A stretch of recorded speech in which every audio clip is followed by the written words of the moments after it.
I found the camera wedged under a floorboard, wrapped in an oilcloth like something someone meant to bury. 6 months since he'd vanished from the island without a single word, and there it was, his fingerprint still on the lens cap, his handwriting still on the strap. I told myself I wouldn't look. I told myself a lot of things that winter. But that night, alone in the lighthouse with the wind trying the windows, I turned it on anyway. The battery held 1 bar of charge. Just enough for the screen to flicker awake and show me the last photograph he ever took. It wasn't a bird. It wasn't the sea. It was me, asleep by the fire, 3 months before he left, in a photograph I never knew existed. Underneath it, in a folder marked with my own name, were 400 more. That was the night I understood he hadn't disappeared because of something I did. He disappeared to protect me from something he never let me see. But what happened next changed my life forever. The lighthouse at Scarrow stood on the last knuckle of rock before the North Atlantic swallowed the land whole, and Rowan Vane had lived beside it long enough to know every one of its complaints, the way the iron stair moaned on the 9th step, the way salt worked itself into every hinge no matter how much oil he fed it. He was 29, and he had buried a version of himself here 3 years ago, the year his older brother Callum went out on the boat and didn't come back with the tide. Since then, Rowan kept the automated light in good repair for the Coast Guard, logged the weather twice a day, and told himself that was enough of a life. Then, in April, the bird observatory 2 miles down the Machair reopened for the season, and a photographer arrived to document the migrating terns. His name was August Lindqvist. He had a duffel bag, 3 cameras, and a laugh that carried across open water like something rare enough to frighten off if you looked at it too directly. Rowan met him on the 2nd day, hauling driftwood up from the Titterline, and August was already crouched in the marram grass with his lens trained on a ringed plover, utterly still, utterly patient. Rowan almost walked past without speaking. It was August who spoke first, without turning his head. "If you take one more step I will have waited 4 hours for nothing." Rowan stopped so fast his boots skidded on wet stone. When August finally lowered the camera and looked at him, there was nothing apologetic in his face, only a kind of open delight, like Rowan was a good surprise rather than an interruption. "You're the lighthouse man," August said. "They told me about you at the observatory. Said you don't talk much." "They talk plenty for me, apparently." August grinned, stood, brushed the sand from his knees. Up close he was tall in an unhurried way, dark hair pushed back by the wind, eyes a pale, changeable gray like the sky before rain decides what it wants to do. "I'm going to be here till September," he said. "You might get sick of me." Rowan did not tell him that this seemed, even then, entirely impossible. Over the following weeks their paths crossed with a regularity that felt accidental and was not.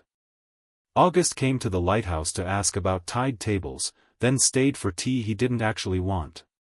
Rowan started noticing when the observatory's old Land Rover was missing from its spot, and found himself listening for its rattle on the coastal road the way he used to listen for his brother's boat engine, hope disguised as habit. He didn't examine that comparison too closely. "You watch birds for a living," Rowan said one evening, when August had turned up soaked from an afternoon spent chasing storm petrels. "But you never told me what you're actually looking for out there." August wrung out his sleeve over the stove and considered the question longer than it seemed to need. "Something worth keeping," he said finally. "Most of what we see, we lose. I'm trying to hold on to a little more of it than most people bother to." There was a weight underneath the words that Rowan couldn't yet name, a shadow moving beneath calm water.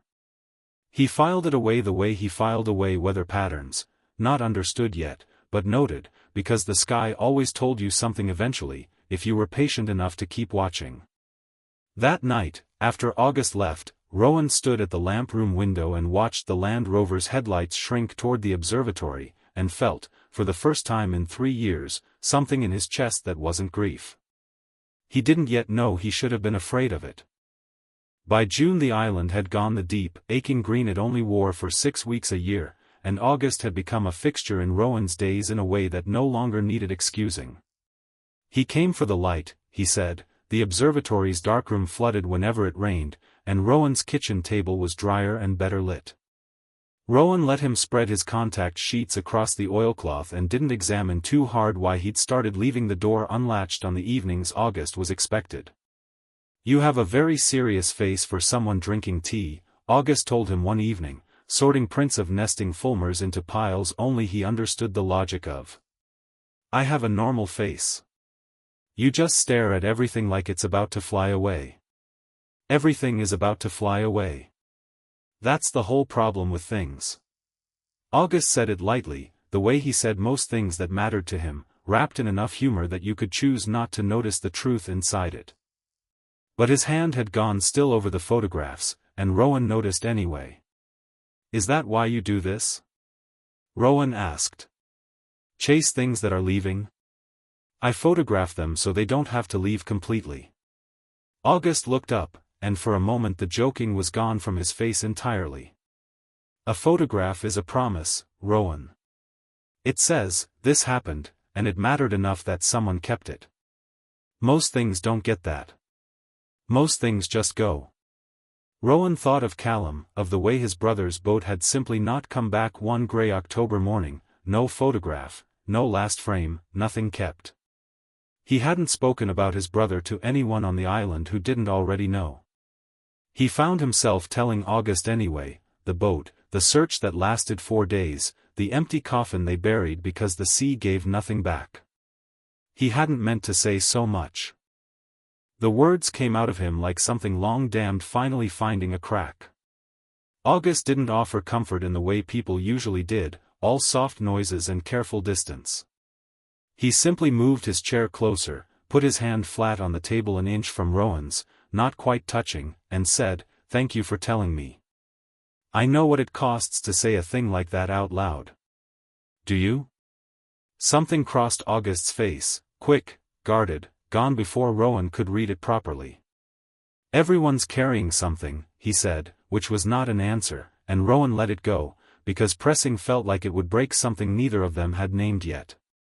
Later, walking August out to the Land Rover under a sky gone the color of a bruise healing, their hands brushed at the door handle and neither of them moved away first.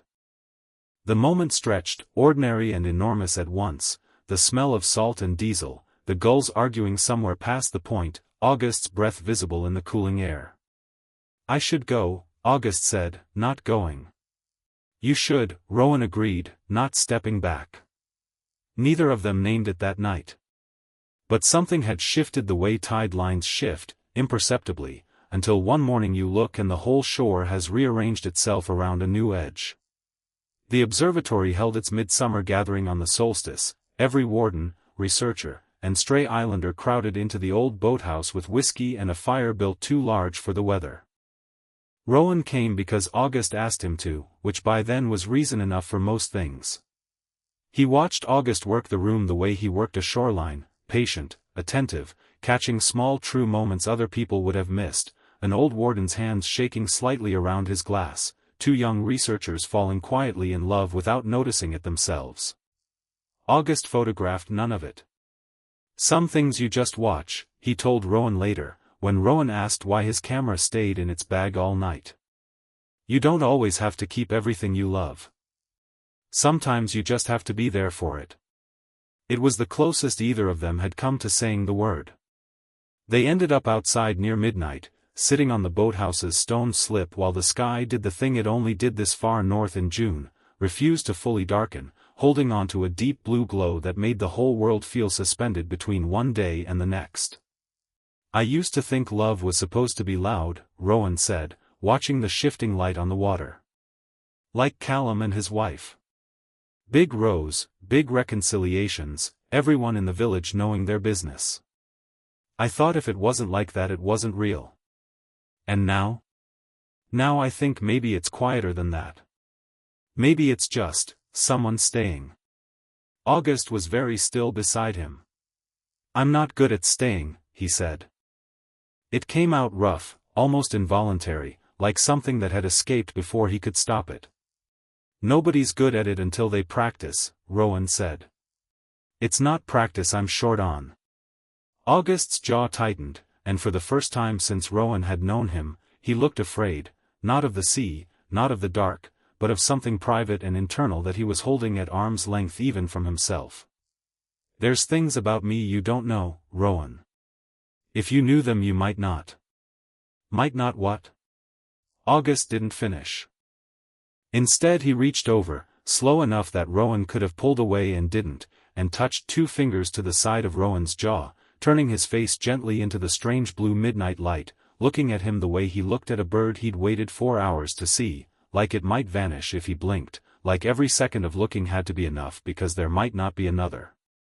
"Can I?" August started. Rowan closed the distance himself. The kiss was unhurried, salt air and wood smoke and the particular gentleness of 2 people who had both already decided this mattered before their mouths ever agreed to it. When they broke apart, August rested his forehead against Rowan's, breathing like he'd surfaced from somewhere deep. "I don't want this to be something you regret," August said quietly. "Then don't leave," Rowan said, only half joking. August didn't answer that. He only kissed him again, and Rowan, wrapped in solstice light and the smell of the sea, didn't notice that August still hadn't promised anything at all. Summer folded itself around them after that, easy and rich in a way Rowan hadn't let himself want in 3 years. August's evenings at the lighthouse stopped needing an excuse. He kept a spare jumper on the hook by Rowan's door, a second toothbrush appeared in the bathroom without either of them remarking on it, and Rowan found himself waking each morning with a lightness in his chest he'd forgotten his body was capable of holding. But there were things, small and easy to miss if Rowan hadn't spent his whole life reading changes in weather before they arrived. August had started standing closer to things. Not to Rowan, to objects. The kettle, the doorframe, the edge of the kitchen table, always a hand resting near them as he moved, as though mapping the room by touch rather than trusting his eyes to do it alone. He'd started asking Rowan to read labels aloud in the shop in town, laughing it off as boredom with reading. Once, walking the cliff path at dusk, August stumbled on a route he should have seen easily, and when Rowan caught his arm, August's laugh came a half-second too late, a half-tone too bright. "You've been tired lately," Rowan said one night, watching August squint at a contact sheet he was holding almost against his nose. "Long days in the field." "You've said that for a month." "It's a long season." August set the print down with more care than it needed, like he was buying himself a moment. "You worry too much, lighthouse man. Someone has to. You spend your whole life watching everything except yourself." August looked up at that, something unguarded moving across his face before he smoothed it back into ease. "Maybe I don't like what I'd see," he said, and it was meant as a joke, Rowan could tell by the shape of his mouth, but it landed instead like something true slipping loose through a crack in the door. That night, after August had gone quiet in sleep beside him, Rowan lay awake listening to the automated light complete its slow rotation outside the window, throwing its beam across the ceiling every 11 seconds like a heartbeat too large for the room.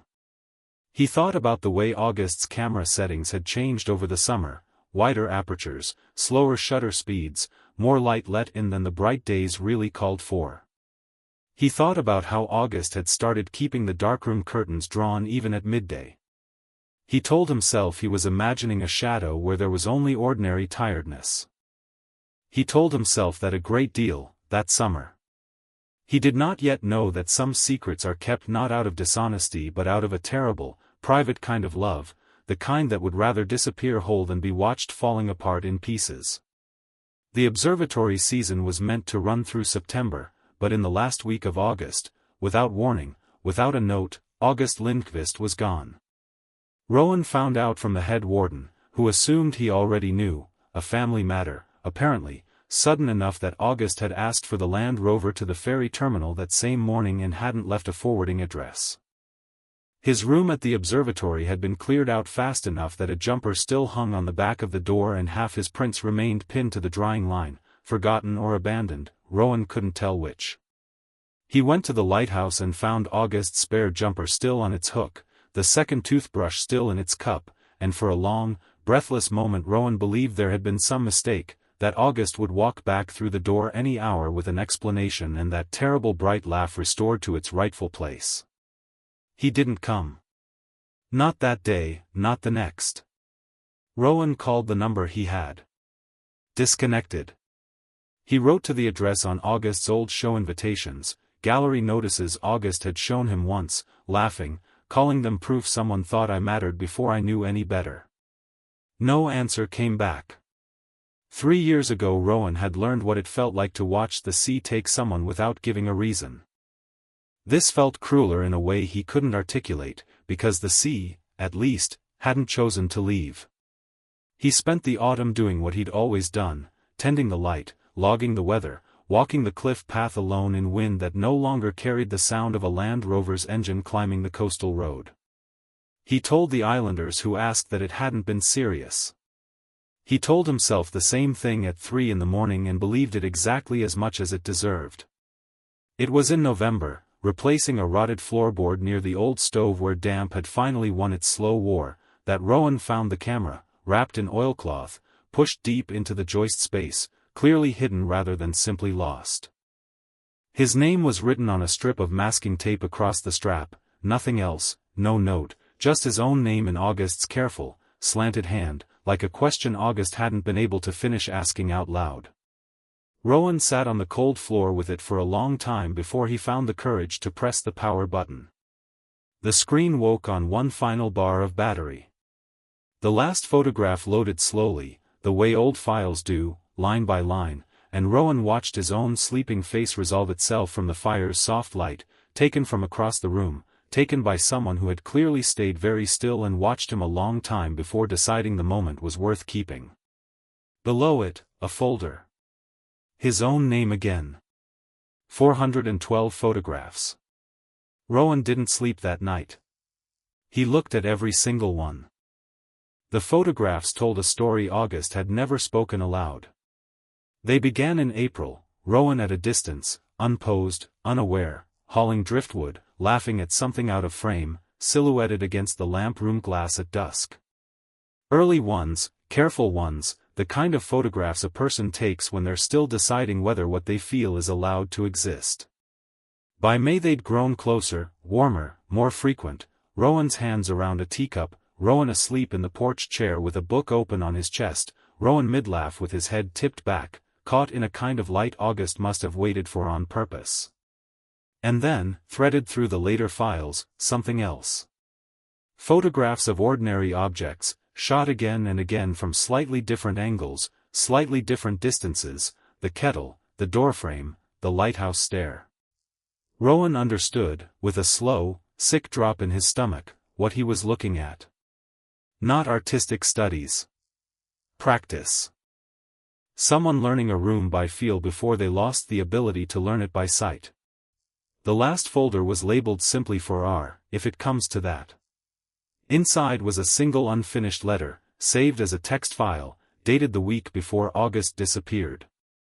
Rowan, I keep starting this 5 different ways and none of them are honest enough, so let me just say it plainly, the way you'd want me to. 18 months ago a doctor told me I have a condition that's slowly closing the aperture on my own eyes. Retinitis pigmentosa, they call it, like it's a small thing to name. There's no timeline that's certain, only a direction, and the direction only goes one way. I came here to photograph one more full season of light before I couldn't trust what I was seeing anymore. I did not come here to fall in love with a man who reads the sky like scripture, and now I don't know how to be a burden to someone who has already buried one person the sea refused to give back gently. I would rather you remember me as someone who left than watch you learn to pity someone who stayed. I am sorry. I am so sorry. I don't know how to finish this sentence, so I suppose that means I haven't finished deciding whether to send it at all. The file ended there, unsent, unsigned. Rowan sat with the camera in his lap until the fire burned down to embers and the automated light kept turning outside the window, indifferent and patient, the way it had turned every 11 seconds through every grief he'd ever survived on this rock. He understood, finally, that August hadn't left because Rowan wasn't enough. August had left because he believed, wrongly, catastrophically, that he himself no longer would be.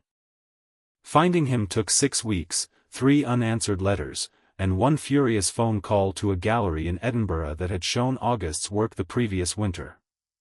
A gallery assistant, more sympathetic than she was strictly supposed to be, let slip that Mr. Lindqvist had moved north again, not to an observatory this time, but to a small cottage near a village called Ardnahuren, where, she said carefully, he'd stopped submitting new work entirely.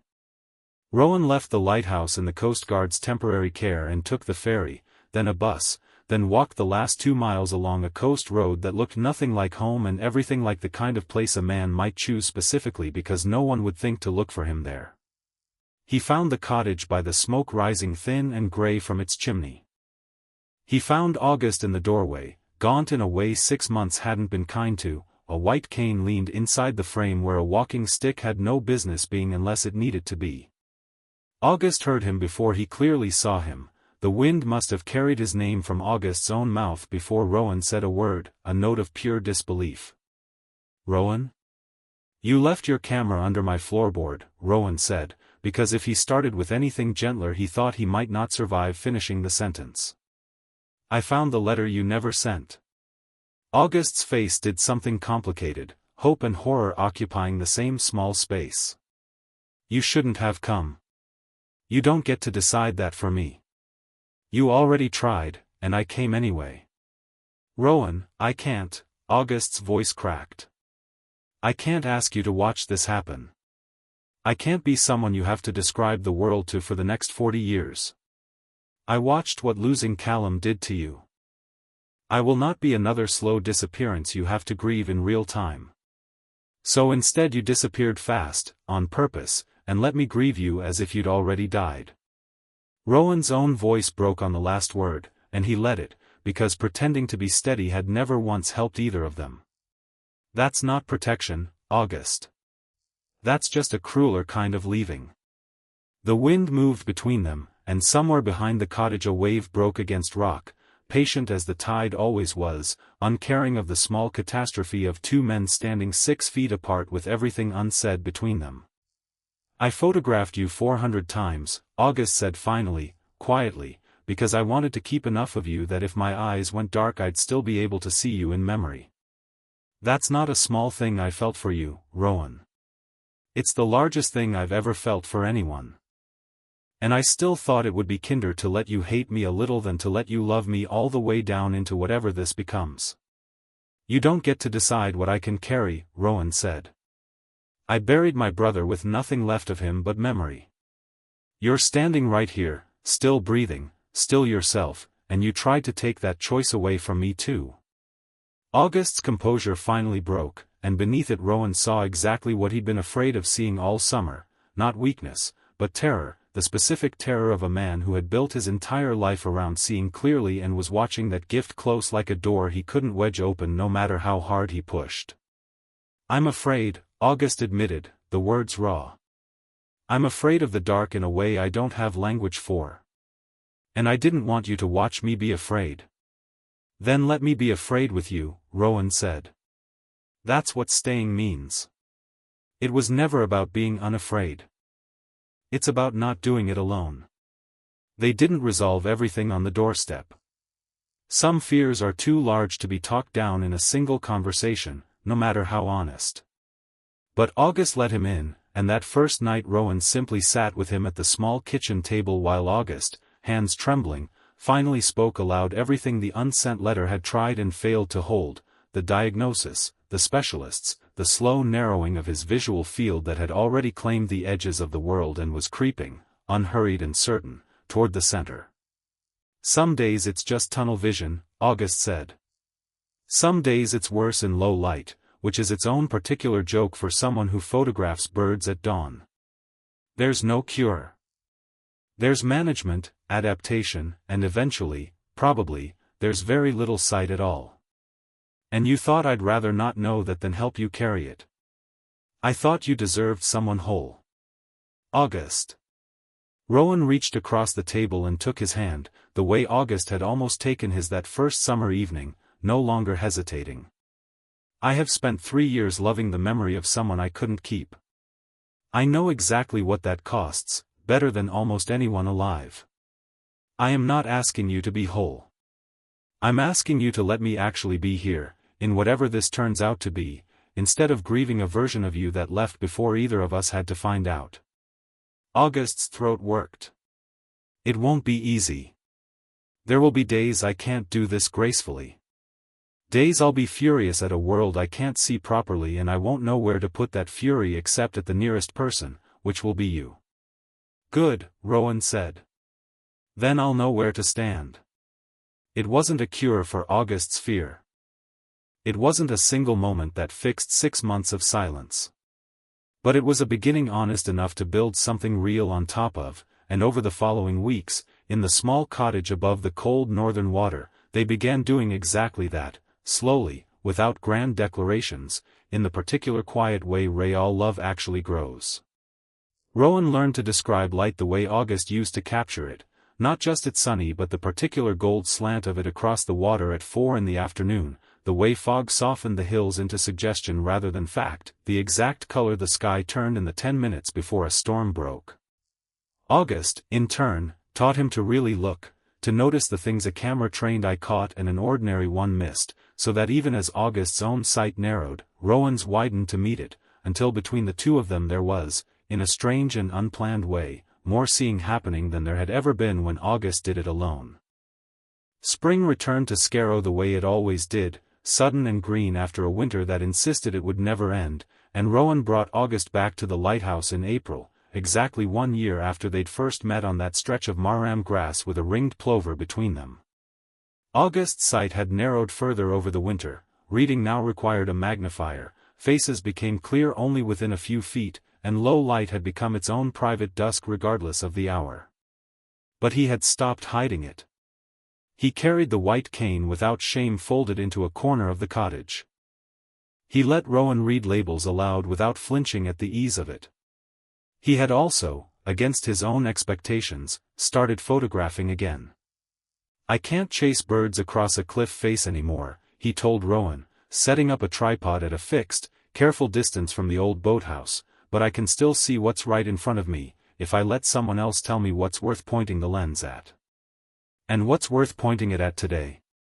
August's smile was the same one from that first afternoon in the marram grass, unguarded and entirely without apology. You. Always you. That part of my job description never changed. That evening, Rowan pulled the old camera from where it had sat carefully on the mantel since November, wrapped again in its oilcloth, and gave it back to August with both hands, the way you'd return something sacred. I want you to keep taking pictures of me, Rowan said. Not because you're afraid you'll lose me. Because you love me. There's a difference, and I want the second one from now on. August took the camera and, for the first time since Rowan had known him, did not immediately raise it to his eye. He set it on the table between them instead, and reached for Rowan's face with both hands, tracing the shape of it with slow, deliberate fingers, memorizing by touch what his eyes could no longer fully hold. I already have you memorized, he said. The camera was never really for keeping you. It was for keeping myself brave enough to stay. That night, standing together at the top of the lighthouse while the automated beam swept its patient 11-second arc across the water, August finally raised the old camera one more time, framed nothing but the two of them reflected faintly in the lamp room glass, and took the 413th photograph. This one, he did not hide. They stayed on Scarrow after that. August took a part-time post at the observatory teaching photography to visiting students, describing composition and light in words rich enough that people said afterward they saw differently even with their own two working eyes. Rowan kept the light, as he always had, but no longer alone, no longer just tending a beam that guided strangers safely past the rocks his brother had once failed to clear. Some nights August's fear still surfaced exactly as he'd warned it would, a clumsy step in low light met with a flash of fury at a world that had begun closing its doors on him 1 degree at a time. Rowan learned not to flinch from those nights, only to stay through them, the way he'd promised on that cold doorstep in Ardnahuren. Love, he'd come to understand, was never really about eliminating the dark.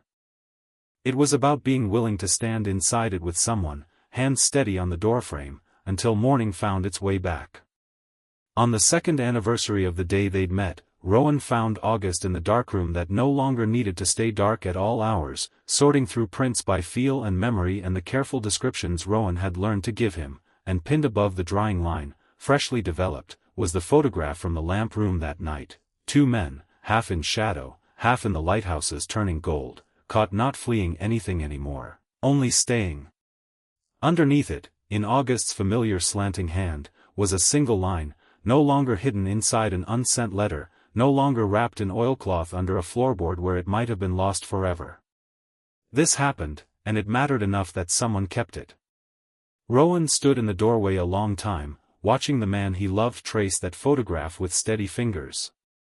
Memorizing by touch what his eyes could no longer hold whole, and understood, finally and completely, that some of the most important things a person ever finds are not lost objects at all, but the courage, hard-won and quietly practiced, to stop hiding the truest parts of themselves from the one person patient enough to keep them.